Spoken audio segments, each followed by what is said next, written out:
काल जो एक सर्वे झाला मुंबईमध्ये, सर्वेचे रिपोर्ट आले, त्यामध्ये भाजप 100 पार असं दाखवत आहे हे आकडे एकोणीसच्या सर्वेमध्ये. असं आहे, तो सर्वे म्हणजे भाजपने केलेला सर्वे नसून तो भाजपची एक मनगडत कहाणी आहे असं मी मानतो. आपणच दाखवायचा 100 के पार सर्वे आहे, मीडियाकडे आपणच माहिती द्यायची आणि आपल्या एक लोकांचं परसेप्शन बदलण्यासाठी केलेला हा केविलवाणा प्रयत्न आहे असं मी मानतो. या पलीकडे काही नाही आहे. ज्यावेळेस हे दोन भाऊ एकत्र आल्यानंतर निवडणुकीच्या तोंडावर भारतीय जनता पक्षाला सर्वेमध्ये 100पेक्षा जास्त जागा मिळतात. त्यांचाच सर्वे, त्यांनाच माहीत, त्यांनीच केला, दुसऱ्याला काय माहीत, तेच मीडियापुढे सांगायचं. हे सगळंच आपलं झाकून सगळं व्यवस्थितपणे लोकांना मूर्ख बनवण्याचा हा नवा धंदा नेहमीचा भारतीय जनता पक्षाचा राहिलेला आहे. मुंबई महानगरपालिका निवडणुकीनंतर महाविकास आघाडी किंचित उरेल मुंबईत असं म्हणतात भाजपचे नेते. हा ठीक आहे ना. आता त्यांना काल परवा मुंबईत भेटलेले ID जे मिळाले याचे मतदार ID, त्यावरून त्यांना विश्वास असेल. त्यामुळे त्यात नवीन काही नाही. जे बिहारमध्ये केलं ते उद्या मुंबईमध्ये करतील. आणि शेवट त्यांना लोकशाही संपवायची आहे. त्यामुळे फेअर निवडणुका होऊच द्यायच्या नसतील तर मग किंचितच उरणार. हे जसं महाराष्ट्र केलं, बिहार केलं आहे, त्या पद्धतीनं ते मुंबई करतील. त्यामुळे यात काही लोकांना नवल वाटण्याचं काही कारण असणार नाही. इमानदारीनं बॅलेट पेपरवर निवडणुका घ्या. दूध का दूध पाणी, कोण किंचित उरते हे तुम्हाला तुमची अवकाश दिसून पडेल. भाऊ, काल अर्ज वापस घेण्याच्या शेवटच्या दिवशी जवळपास 100 नगरसेवक भाजपचे बिनविरोध निवडून आलेले आणि 3 नगराध्यक्ष बिनविरोध निवडून आले. ते सगळंच दादागिरी, गुंडगिरी, पैसा, दबाव यंत्रणेचा वापर, यामुळे हे 100 आहेत. ठीक आहे, असंच करून जर पैशाचं प्रलोभन देऊन, दबाव तंत्राचा वापर करून, पोलीस बळाचा वापर करून, गुंडगिरी करून, दादागिरी करून, धमकावून जर निवडणुका होत असतील आणि अनपोच झाले म्हणून पाठ थोपटून घेत असतील तर ते होणार. आता ते बोगस व्हॅलिडिटी, मंत्री राणाच्या आई ते राजपूत आहेत, राजपूत भामट्याची जोडलेली आहे जात प्रमाणपत्र. ते राणा जे जळगाव जिल्ह्यातील मंत्री आहेत, पणन मंत्री, ते राजपूत भामटा झालेत. ते मूळ राजपूत आहेत. राजपूत भामट्याचं प्रमाणपत्र घेऊन ओबीसीचं जात कास्ट सर्टिफिकेट काढली, त्याचे पुरावे आले आहेत आमच्याकडे. तर हे सगळं करा. आता सत्ता तुमची आहे, पॉवर तुमच्या हातात आहे. त्याचा वापर करून, यंत्रणेचा वापर करून लोकशाही पायदळी तोडवण्याचा तुम्ही ठरवलंच आहे, तर तुम्हाला कोणी रोखूच शकत नाही असा त्याचा अर्थ होतो. मुख्यमंत्र्यांचे मामे भाऊ सुद्धा बिनविरोध चिखलदरामध्ये झालं ना. तेच विचारला, त्याचंच उत्तर मी दिलं. परत पुन्हा ते काय मामे भाऊ येऊ देत, उद्या आते भाऊ आणतील, सगळंच आणतील. त्याच्या संदर्भातली यशोमती ठाकूर आमच्या मंत्री आहे, माजी मंत्री, त्यांनी त्याचं उत्तर काल दिलेलं आहे. माळेगावच्या प्रचारात अजितदादा काल म्हटले की मत तुमच्या हातात आहे, निधी देणं माझ्या हातात आहे. जर तुम्ही माझ्या मतांमध्ये काट मारली तर मी देखील कामांमध्ये काट मारली. हो, आता ते सगळीकडेच तसं धमकवून आहे ना. आज एक व्हिडिओ व्हायरल होतोय नगरमधला आहे की कुठला तरी, ते आमच्या भारतीय जनता पक्षाच्या महिला नगराध्यक्षाच्या उमेदवार आहेत. ते खुलेआम मतदारांना धमकी देत आहेत. तुम्हाला घरकुल आम्ही दिले, 2 हप्ते आम्ही टाकलेत, खबरदार माझ्याशी गाठ आहे, मत नाही दिलं तर बघून घेईल, एकेकाला लोढवीन, असं ते अशा धमक्या चालल्या आहेत. निधी आता त्यांच्या हातात आहे, ते धमकी देतात. मुख्यमंत्री यांच्या भारतीय जनता पक्षाचा आहे म्हणून हे सगळी खालचे लोक सगळे धमक्या देतात. सगळं धमक्या देणंच सुरू आहे. निधी देणार नाही, विकास होणार नाही, पैसे तुम्ही बघून घेऊ. हे काही मला वाटतं की या सगळ्यामध्ये फेअर निवडणुका होणार का हा खरा प्रश्न आहे. स्वच्छ पारदर्शी निवडणुका होतील का हा खरा प्रश्न आहे. आणि त्यामुळे आता जनता सगळं बघताय. म्हणजे एकीकडे मालही आहे आणि माल देऊन जर नाही, मालही देतात. माल भरपूर झालेला आहे. आता इतका माल प्रचंड झालेला आहे की माल म्हणजे धन, नाहीतर त्याचा चुकीचा अर्थ कोणी काढू नये. नाहीतर ते धन एवढं झालेलं आहे, माल लगाव माल कमाव, सगळं असं झालेलं आहे. त्यामुळे जनता ठरवेल, ज्या दिवशी डोक्यात त्यांच्या राग घुसेल त्या दिवशी माल घेतील आणि गाल सुजवतील. तो दिवस काही फार दूर नाही असा आपण विचार करू. डॉलरच्या तुलनेमध्ये रुपयाने पूर्ण घसरण घेतल्या 93% घसरण आहे. सर्वाधिक निश्चय आता पद सुधारत आहे ना. रुपया घसरला की भारतीय जनता पक्षाच्या सरकारची पद सुधारते. म्हणून रुपया त्यांनी कमीत कमी खाली आणावा, म्हणजे यांची पद फार देशभरात सुधारेल. थोडी जनाची नाही तर मनाची ठेवली तर त्याचा अर्थ लोकांना कळेल. आता रुपयाची घसरण होते आहे, इकॉनॉमी सगळी डाऊन झालेली आहे, देश कर्जबाजारी झाला आहे, 10.5 लाख करोडचा कर्ज या देशावर झालेला आहे.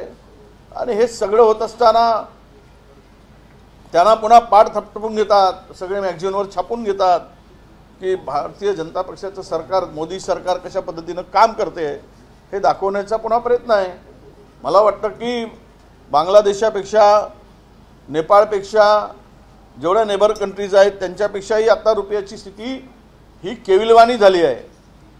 भारतातला रुपया रडतो आहे माझी अशी अवस्था केली म्हणून, आणि हे रडत असताना हे मात्र हसत आहेत सत्तेमध्ये खुर्ची उभवणारे भारतीय जनता पक्षाचे नेते.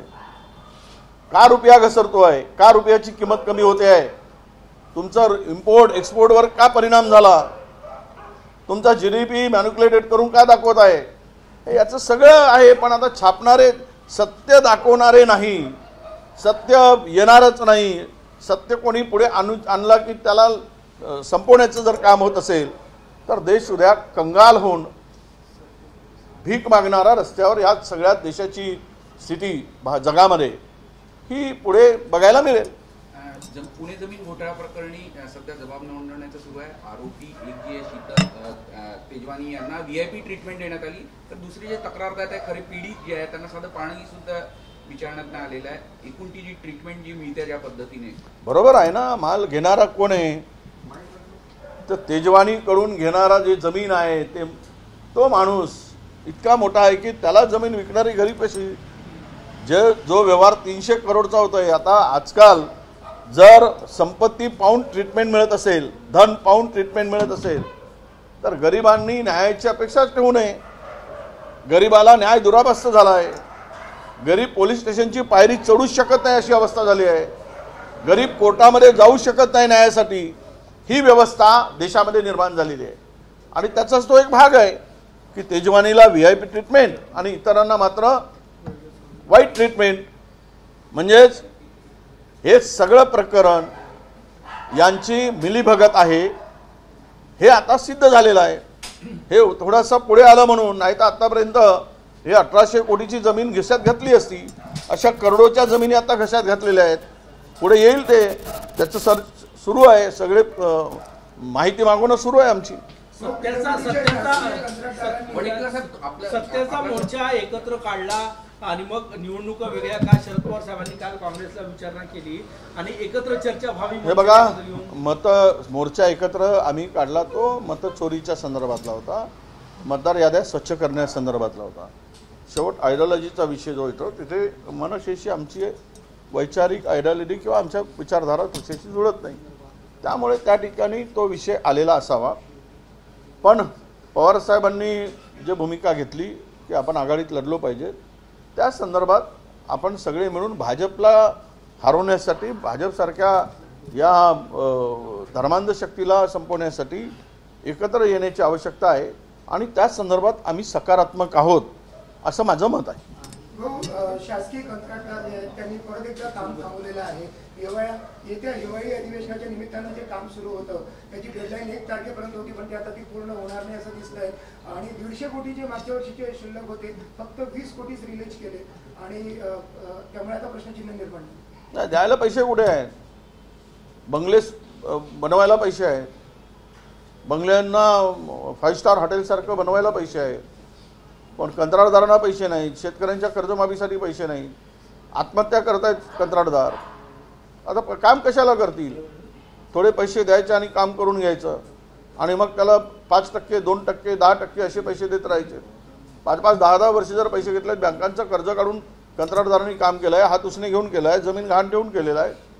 आणि या सगळ्या परिस्थितीमध्ये एवढं जर निवडणूक जिंकण्यासाठी त्यावेळेस इतकी मोठी कामं मंजूर करून घेतली, पैसे नसताना, तिजोरीत खडखडाट असताना आज ते भोगावं लागत आहे. सगळे विभाग मिळून जवळपास 1 लाख कोटीचे देणे आहेत आणि तरी पण आपला नवीन उद्योग यांचे सुरू आहेत.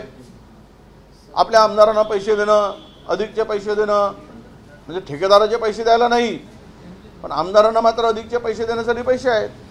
हे एकूणच मला वाटतं की राज्य दिवाळखोरीकडे निघालेलं आहे. राज्याची दिवाळखोरी तर आहेच पण त्यापेक्षा या सरकारच्या अकलेची दिवाळखोरी जास्त निघालेली आहे असं एकूण त्याचा अर्थ होतो. तुम्ही मनसे आणि शरद पवार यांच्याबाबत जे बोलले, जर भाजपला हरवायचं आहे तर तुम्ही मनसे सोबतही निवडणूक लढवायला तयार आहे असा त्याचा अर्थ काढायचा का? ना असं आहे की काही ठिकाणी मनसे बरोबर आमच्या महाराष्ट्रातील काही भागामध्ये आघाड्या बनवून ते पुढे गेलेले आहेत. त्यांना वाटतं की ते भाजपला हरवायचं आहे तर आपण पुढे जाऊ. काही ठिकाणी लोकांनी ठरवलं की नाही जायचं. आम्ही स्थानिक पातळीवर सोडला आहे पण पवारसाहेबांची भूमिका नक्की सकारात्मक आहे. त्या संदर्भात थोडासा विचार झाला पाहिजे अशी आमच्या लोकांची भूमिका आहे. या संदर्भात चर्चा सुरू आहे. भाऊ, सावरकर बदनामी प्रकरणात नाशिक येथे सुरू असलेला खटला न्यायालयाने रद्द केलेला आहे. योग्य कायदेशीर प्रक्रियेचं पालन न केल्यामुळे हा खटला रद्द करण्यात आला. राहुल गांधींना मोठा दिलासा आहे. जाऊ देत तर किती ठिकाणी खटले टाकलेत. जगामध्ये कोण आहे, कोणाचं नाव आहे? गांधींचंच नाव आहे ना. जगामध्ये बाबासाहेबांचं नाव आहे, जगामध्ये नेहरूंचं नाव आहे. अभ्यास यांच्यावर केला जातो, कुणावर अभ्यास केला जातो. त्यामुळे खरं तर अशा प्रकारचे सत्य मांडल्यानंतर खटले भरले जात असतील आणि वेटी धरलं जात असेल, उद्या गोडसेला खुनी म्हणू नका, महापुरुष म्हणा म्हणून म्हणतील, मग त्यावर आपली चर्चा होईल आणि मग खटले भरले जातील की वडेट्टीवारांनी हुसेनना खुनी म्हटलं, गांधीजीचा खून करणाऱ्याला खुनी नाही म्हणायचं. असंच त्याचा अर्थ होतो. म्हणजे त्याला महापुरुष म्हणायचा, महामानव म्हणायचा, देव म्हणायचा, मंदिर बांधता येत. ही मी सांगितलं की वैचारिक दिवाळखोरीच आता आहे. याला तुम्ही काही करू शकत नाही. पण एक आहे की न्यायालयाने घेतलेल्या भूमिकेचं आम्ही स्वागत करतो. अशीच न्यायालय जर वागायला लागले तर देशातील खरा न्याय लोकांना मिळेल ही अपेक्षा ठेवतो. जर हिंदू अस्तित्वात राहिले नाही तर जगाचं अस्तित्व संपल असं सरसंघचालक डॉक्टर मोहन भागवत म्हणाले. साहेब, आता इतिहास खूप मोठा आहे. महात्मा गांधींच्या खुनापासून याची सुरुवात करावी लागेल. जर वागायचं झालं तर तुमच्या चॅनलकडे तेवढा वेळ माझं वक्तव्य दाखवायला आहे की नाही मला जरा शंका आहे.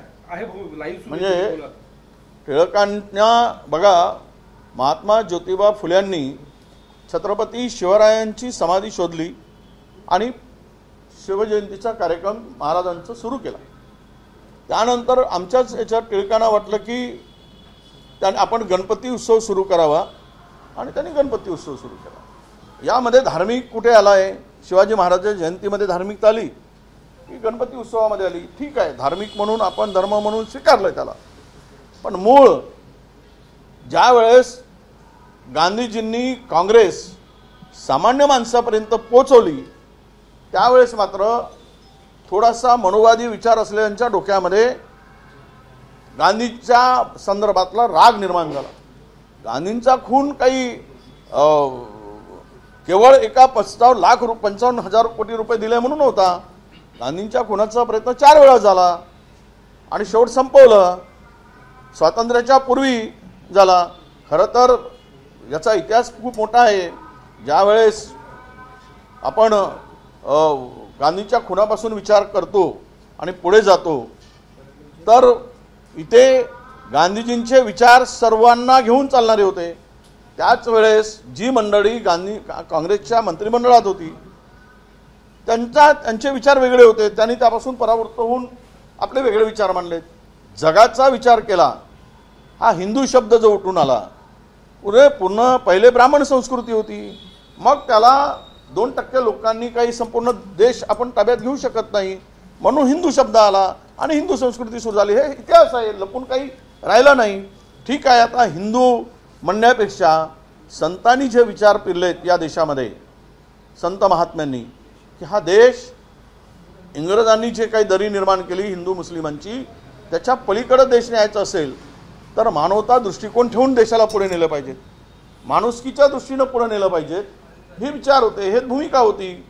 पण अलीकडे हिंदू म्हणून आपल्या धर्मान हिंदू म्हणून मुस्लिम म्हणून जर धार्मिक तेढ निर्माण करून मताची बिदागी मिळवून सत्तेची खुर्ची मिळवता येत असेल तर मोहन भागवतांचं म्हणणं खरं आहे. एबीपी माझा, उघडा डोळे बघा नीट.